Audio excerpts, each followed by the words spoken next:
Reformeris reguliuojasi spiruoklėm. Yra 3 raudonos spiruoklės, jos yra visos vienodos.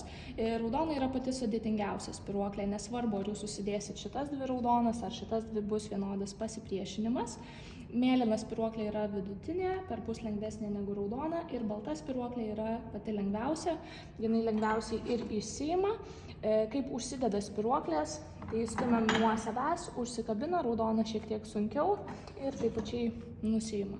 Be spiruoklių platforma lengvai juda atgal, tai stengiamės be spiruoklių nepalikti. Čia turim pėdų atramą, jos aukštis reguliuojasi su šita dalim, tai stumiam jį nuo savęs ir tada jie gali nusileisti pilnai žemyn ir taip pačiai pasikelti pilnai į viršų. Čia yra aukščiausia padėtis.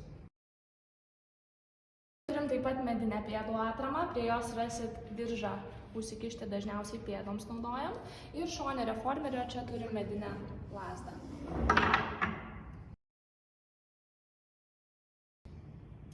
Pečių atramas galim reguliuoti, pakelę į viršų, keičiam į kitą pusę, pavyzdžiui, flanko padėčiai laikytis arba naudoti visiškai be atramų. Taip pat čia turim galvos atramą, kurią galim pakelti per vieną laiptelį šiek tiek aukščiau. Ir gale rasit virves ant kabliukų, kurias naudojam tiek į rankas, tiek į kojas. Rekomenduočiau, kai keičiat padėtį, darant su viena virve, pasikabinti ant pečių atramų, taip šiek tiek bus greičiau ir patogiau. O gale treniruotės pakabinam čia gale ant kabliukų. Ir čia rasit papildomas dalis, tai žiedas, kurį mes galim tiek spausti į vidų, tiek traukti į šonus. Taip pat papildoma platforma, ją dažniausiai dedam prie pat medinės atramos, nepaliekam čia tarpelio.